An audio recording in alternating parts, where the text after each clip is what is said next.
Hello students, this is regarding chemical changes, another chapter of chemistry. Here the major thing to note down is what is chemical reaction first, because having chemical changes first we should know what is chemical reaction. So that chemical reaction is what is that process in which the bond between the atoms, that is a chemical bond of the reactant side, it's broken. So it's a breaking of chemical bond on reactant side, and the new bond is formed to make a new substance in the product side. Okay, so product side new bond is made and the reactant side old bond is broken. Okay, and that process is known as chemical reaction. Now bond is what? Bond is, it's a force of attraction between atoms or between the molecules. So force of attraction between the atoms in a molecule or in a element, that is actually termed as chemical bond. Okay, these chemical reactions or changes are based on some of specific condition. So in that condition will involve mixing, solution, heat, light, electricity.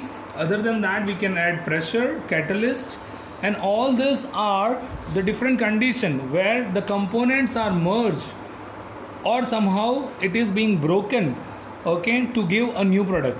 See here the two components are merged, directly merged and give this product. Solution means they are working in a solution in a aqueous condition, in watery condition.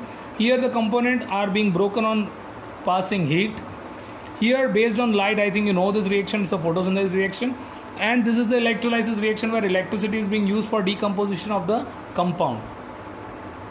In that list only we have the pressure and the catalyst condition.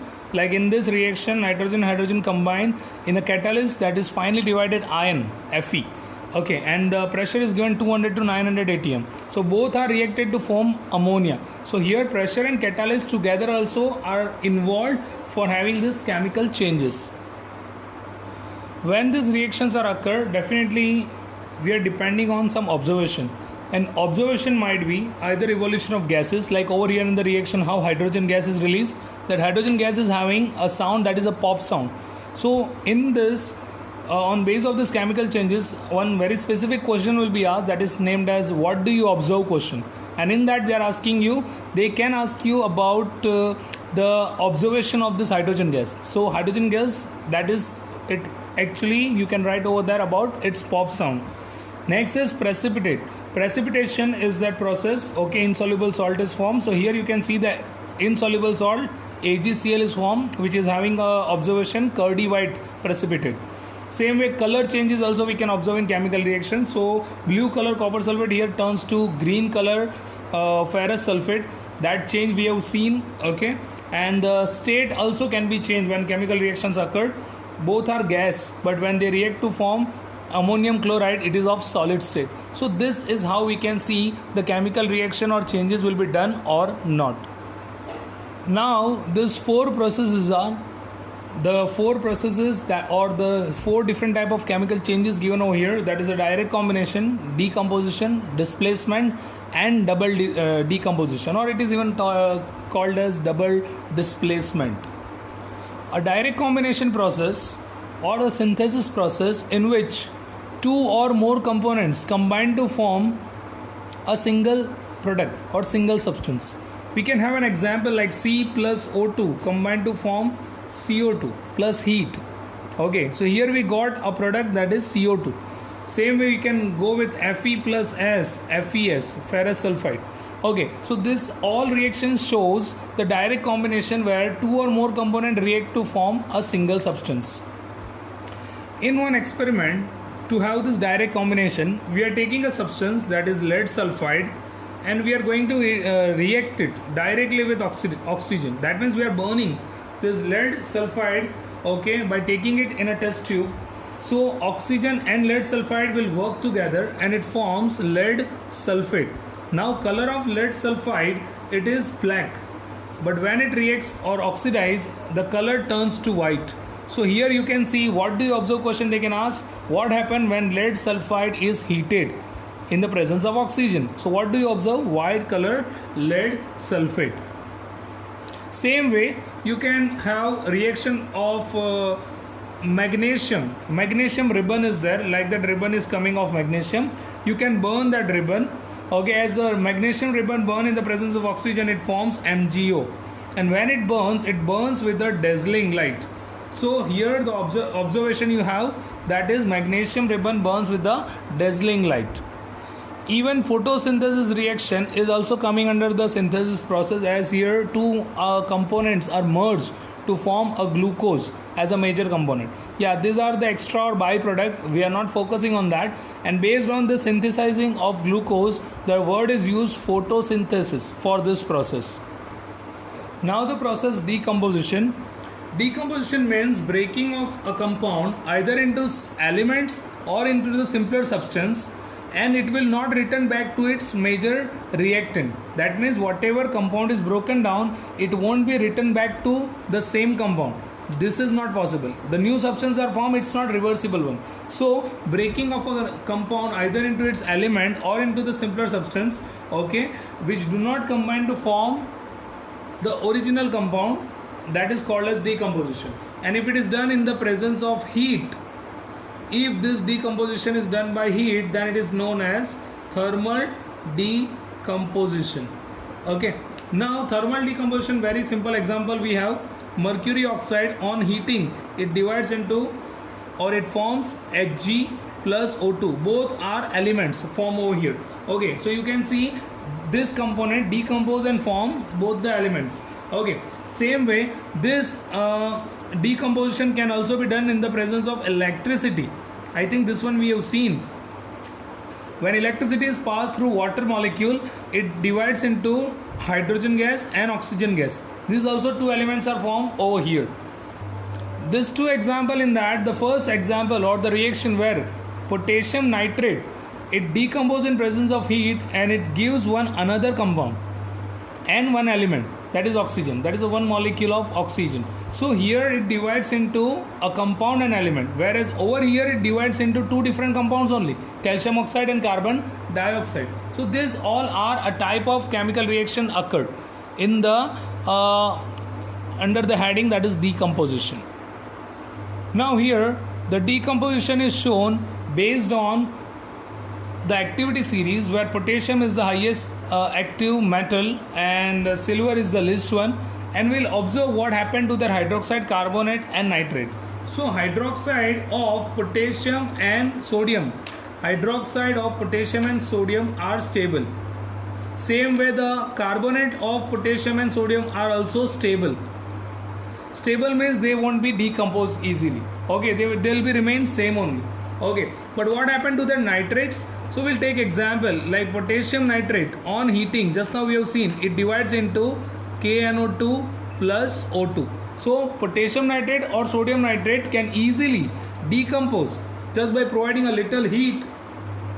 It is decomposed into its metal nitrite and oxygen gas is released. This is a decomposition. Now calcium to copper, whatever series in between, whatever metals are coming, all metals, when their hydroxide like CaOH twice, if it gets decomposed on heating, then what is the product form? So it forms CaO plus H2O. Can you see over here, it's a metal oxide form. Okay, you can try for any other also. Pb, if we are taking PbOH twice, we will get the same thing, PbO plus H2O. Okay, same way if I am going with the carbonate, like carbonate of MgCO3, okay, if it decompose, it forms MgO plus CO2. Okay, here we'll go. If we'll go over here, copper carbonate, CuCO3, I think you know very well, CuO plus CO2. So everywhere you can focus. See, on hydroxide or on carbonate or like on nitrate like calcium nitrate, CaNO3 twice. If it is heated, we'll get CaO plus NO2 plus O2. See what we got. Everywhere oxide, metal oxide is common in this middle passage. either their hydroxide, their carbonate, or their nitrate. On decomposition, they are giving a metal oxide. And if we are going with the last least reactive metal, Hg and Ag, okay, so their hydroxide AgOH divides to form Ag plus H2O plus O2. Okay, here silver as a metal is separated. We'll go with their carbonate Ag2CO3. What we will get? Ag plus CO2 plus water. Here also we got metal. And if we go with AgNO3, here also we'll get Ag plus NO2 plus O2. Can you see it's a metal only separated in all three? Okay, so this thing is simply shows what kind of decomposition reaction occur with this metal according to their reactivity series. This is decomposition of metal bicarbonate. Metal bicarbonate, either of sodium or of calcium, if it is decomposed, is just providing the metal carbonate. Okay, instead of bicarbonate, it turns into metal carbonate plus water plus carbon dioxide. So it's Na2CO3 plus water plus CO2. Here it's a CaCO3 plus water plus CO2. Even the enzymatic reaction occurred in the body, especially a digestion of starch, digestion of protein into its subcomponents. It is also a type of decomposition reaction only. The starch in presence of enzyme divide into glucose, and glucose get oxidized during a process. I think you know very well, it's a respiration process. Okay, and it gives CO2 plus water. Same way, protein also in presence of enzyme decompose to give amino acids. In some of the experiment based on decomposition, first we are taking lead nitrate in a test tube, and in a test tube that lead nitrate we have taken as a crystal. That lead nitrate we will try to heat. On heating, first it will try to melt, and after melting, as we provide more temperature, it will decompose into PbO plus NO2 plus O2. Here lead nitrate actually produce yellow color lead oxide, and the nitrogen dioxide color is reddish brown. So this is what do you observe question easily asked in exam. When lead nitrate is decomposed, what do you observe? Okay, so it's a yellow color lead oxide. Same way, zinc carbonate is decomposed on heating. What are the product forms? So it forms ZNO plus CO2. Just now I think we have seen this. So zinc oxide, it is actually yellow in color, but it is yellow only when it is hot. When it gets cold, it turns into white. So you have to write the observation that here zinc oxide is formed, which is yellow when hot and white when cold. This is the observation.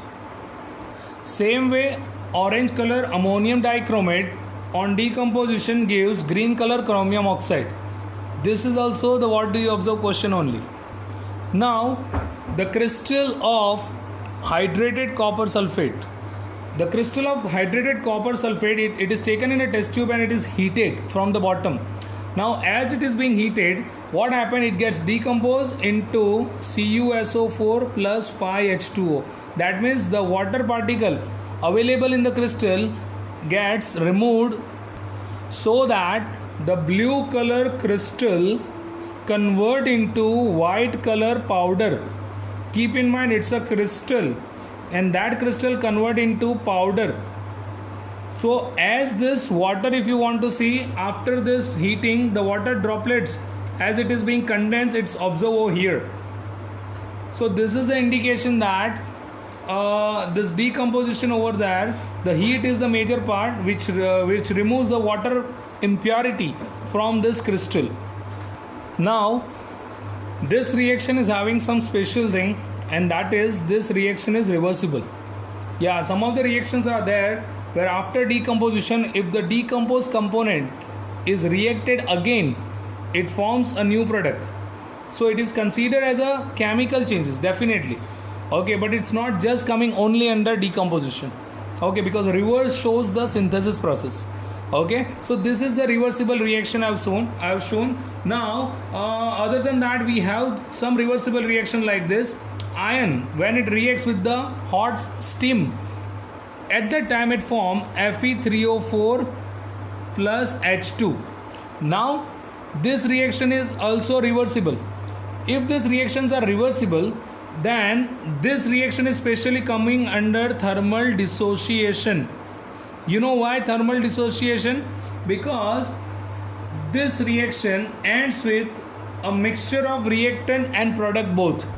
That means these reactions are reversible. So it's possible that from reactant product is also made, and from product again reactants are also made. So this reaction ends with the reactant and product both together. So it is considered as a thermal dissociation.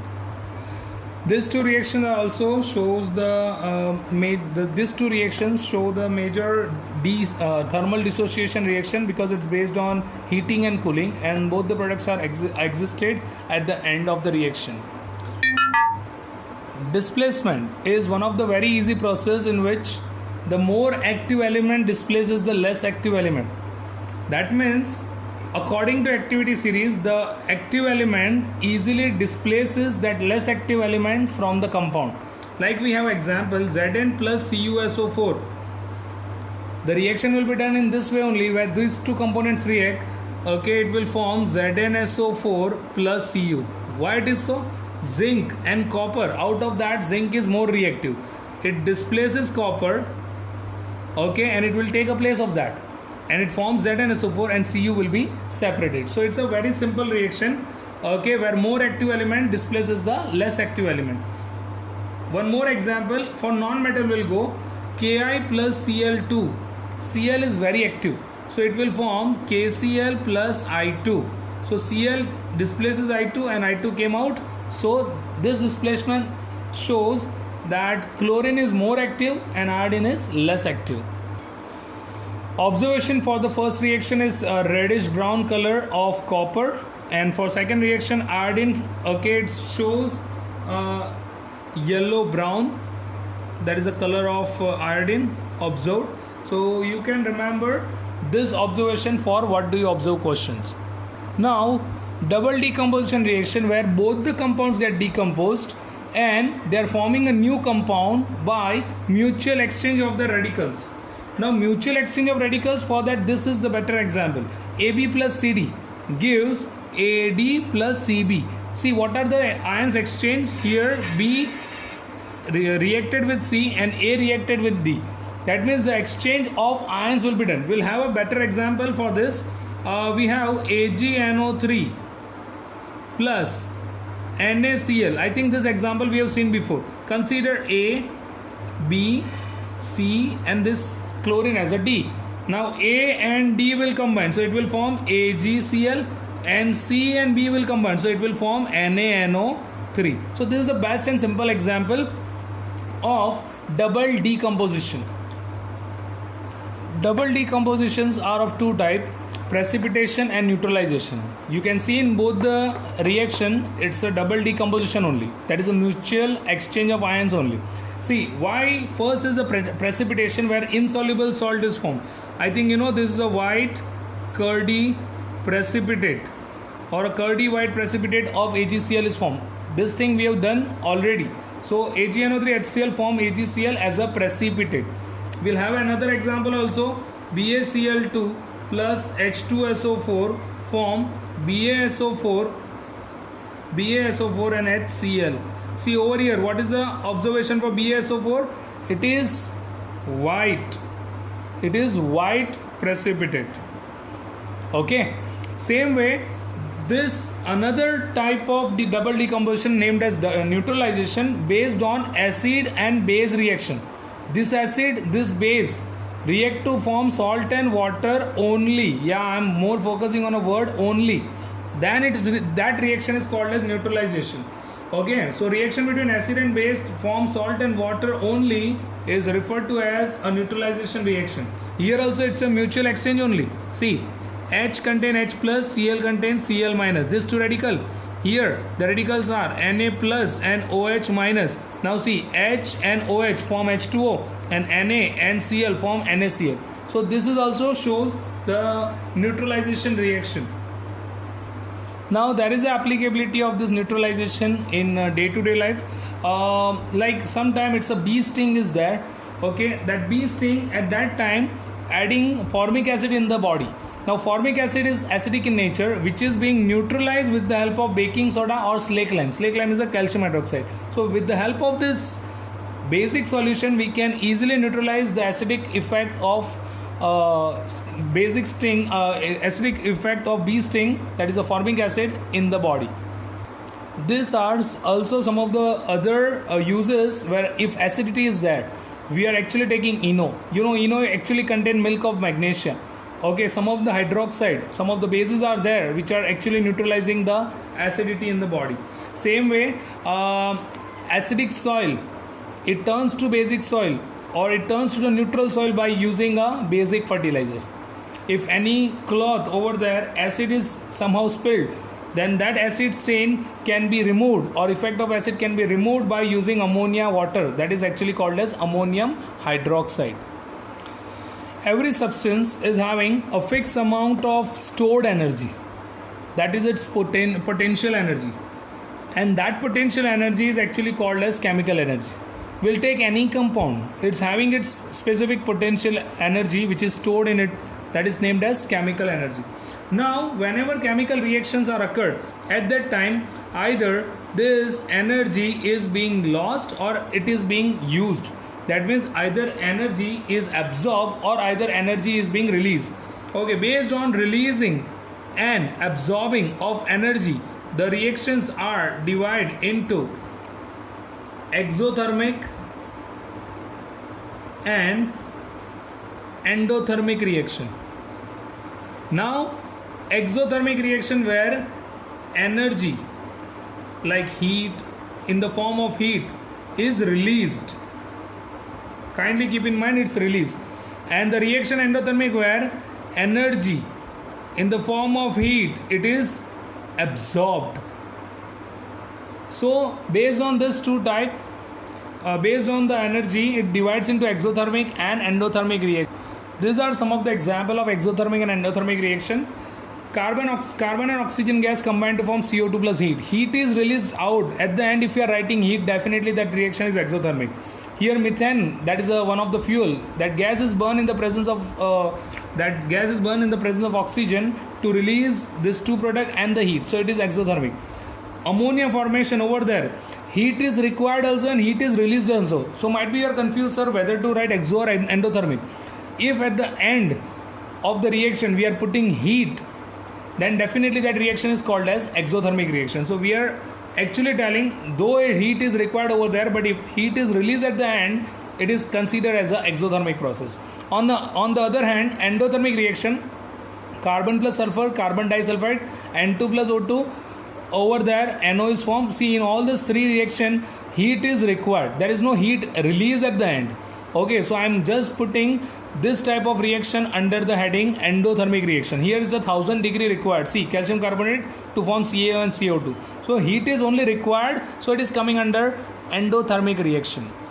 This two reaction at the end, it's coming under photochemical reaction, the first one, because the reaction which occurs by absorption of light, it is actually termed as photochemical reaction.